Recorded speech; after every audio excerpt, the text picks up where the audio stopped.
Let's talk to Harry. Harry, who's calling in from South Africa. Harry, you are live on Talk Heathen. What's up? Hi, how are you? Doing good, having an interesting show today. So, South Africa, again, another country I'm not sure I've had the pleasure of talking to any callers to. So, welcome to the show, Harry. How can we help?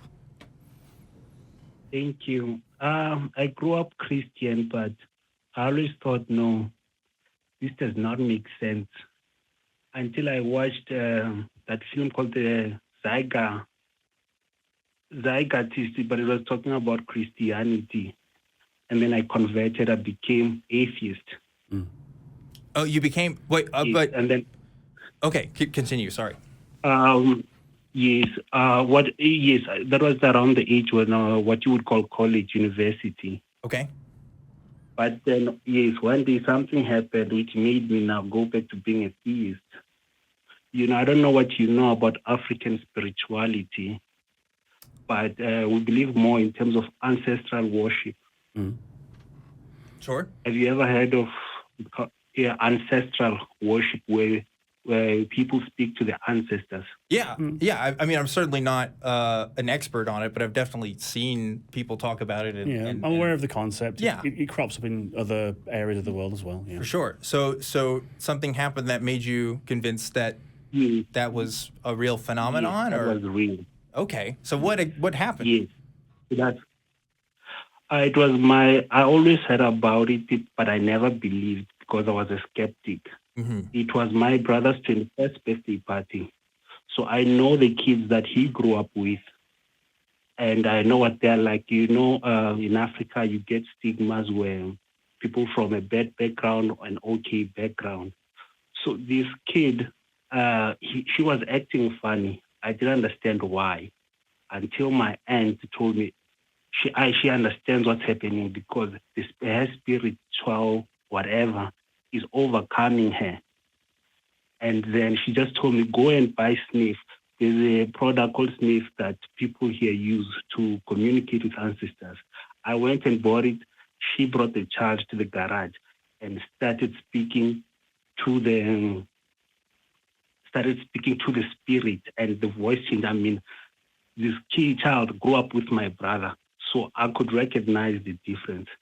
And then from that day, I started researching, and then I found out, no, this is something that's in Africa. People, they don't even ask questions. Everybody believes.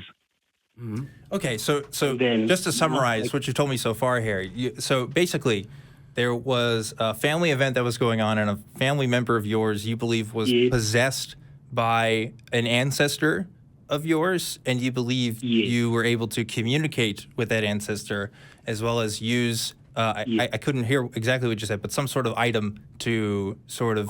Sniff, make like some type of special soil. Okay, Sniff. Well, that's certainly an interesting experience. I gotta say, I've been hosting for a few years now. You're the first person who's told me about this particular scenario, so... I actually have a similar experience myself, not in the context of African belief, but in being in the presence of someone who was channeling an ancestor. It was in the context of a spiritual healing, where the doctor was channeling the spirit of an older genius doctor of his past, the person who was performing on me. But my question is, how can you tell that it wasn't a delusion or an act? Can you think of any other explanations? Because there are many that could possibly be brought to bear. I want to get to that. I didn't just, convert like immediately. I did research. Like any good theist, I wanted to spread this evangelical. There was another incident. I'm communicating with my cousin saying this is real. And he's a priest, preaching Christianity, that only God is real. And then his brother says to him, how could you not believe what he's saying? Do you remember so-and-so? He got shot 8 times, went to the mortuary. He says that when he was in the mortuary, he had a dream that one of his ancestors poked him with a stick and said, wake up. And today that guy woke up from the mortuary, he's walking around, but The main reason I'm calling, I'm just wanting to say that I had a good reason to convert. Not whether it's real or not, but everybody here walks around like it's real. Yeah, I mean, I fully believe that this experience definitely impacted your belief and certainly, gave you pause. I would, of course, push back, and you probably expect this, on whether or not it's a good reason, right, to believe in what you do. I mean, like, the thing is, what you're describing, of course, ancestor possessions and stuff, obviously prevalent in African culture, is cross-cultural as well. Certainly other cultures around the world have something similar to it. So you may be able to point to that and say, well, so many people have these kinds of experiences, there must be something there to it. But kind of like if you were listening earlier to a call that we had, it can also point to humans having the same sorts of biases and the same sorts of, fallacial thinking, phallical thinking, right, about what we consider to be. That's what I thought too. Yeah. I mean, like, the thing about ancestor worship, right, is that the mechanisms by which we can sort of do that are very dubious to me in some regard. As someone who believes all we are physical beings, right? I don't know what it means if a spirit is talking to you. What is it? What is, I don't know. I don't know what that means. I don't know. Are they coming from a spirit world? Let me try and explain it. Sure. There's a spiritual plane. I don't know if you have researchers there who can look up, the history of vaccines in America. Vaccines in America, yes. Yes, because the way that I was told with my research is, the old slave owners wondered, why aren't you Africans dying? And then the African lady said, no, ancestors told us to take the bit of the disease, cut ourselves, and then you wrap it there. It's something which is common even today in Africa. My dad has the scars. We never died from, what is this? The one, rickets. I mean, this malaria. Like, we knew what to do, everything. We know the COVID. You understand? When it starts offering predictions, you know what I mean? Like, if we're not denying that ancestral peoples had insight and came up, like, through their efforts, came up with these excellent solutions that have now been refined over the time. Yeah, inoculation and all that kind of stuff in cowpox. It is fantastic. But when you say your ancestors told you, they probably told each other while they were still alive. They didn't. Do you believe that they withheld this knowledge to pass on until after they died and only did it through dreams or spiritual interaction? Or was it just several generations ago it was passed between families and peoples? Maybe, but I don't know. Well, maybe. The problem with stories like this one... today... Yeah, I mean, the problem with stories like this one, Harry, is that I can't be with you at that family event and be your witness to that and say, hey, it happened the way exactly you're describing. I'm hearing this, secondhand from yourself, right? So it's hard for me I can never tell you exactly what happened in that event because I simply don't know. But I can give you possible alternatives. Some I'm sure that you've heard before, but ones that you have to really deeply consider in order to understand what it is that we're talking about here, right? Because, like, if ancestor worship and ancestors were able to possess people's bodies, I mean, that really has to change our understanding of the world, right? Like, if that was true, then certainly other things about the world have to be true. And, like, I don't know if my worldview can really allow for that. And unfortunately, right? Anytime anything like that has been investigated, it's either found to have had a completely normal explanation, natural explanation, or has been found to be a sham. Yeah. The supernatural has never been proven. We live in a world where... I have to push back on that. Go ahead. Because, here in South Africa, there's actually medical bodies where it's an institution, and they also have spirituality where it's an institution where they work side by side. I mean, could they be doing that for nothing? I don't know. There has to be something. Well, a lot of health institutions do work with the background beliefs of their environment, right? Like, if you go into the United States, for example, it's very common that when you're filling out forms, they ask you what your religion is. And that's not so that they're going to perform some sort of ritual that's specific to your religion, but there may be things that they have to avoid or things they want to be accommodating for because it gives them better access to quality health care. The vast majority of hospitals in this country were built by religious organizations. Names like St. David's and St. Luke's and St. Joseph's, you know? Yeah, but again, like on that point, right, that's almost an argument from authority, right? Like if the supernatural is real and if people are being possessed, I want to be able to talk to that person, well, personally, but also like I need to see that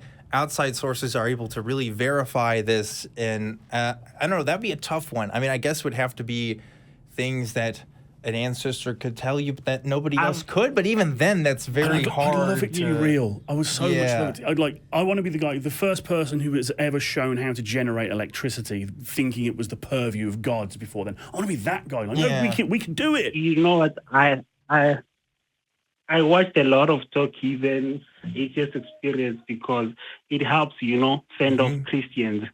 Because we have a lot of them here, I mean, they are burning witches and all sorts of horrible atrocities. Sure. Yeah. But I just want to say, if, because I recently now I've socialized with a lot of these people, when they're next to each other, their spiritual antenna or whatever, they go off, like literally, they can't be in the same room.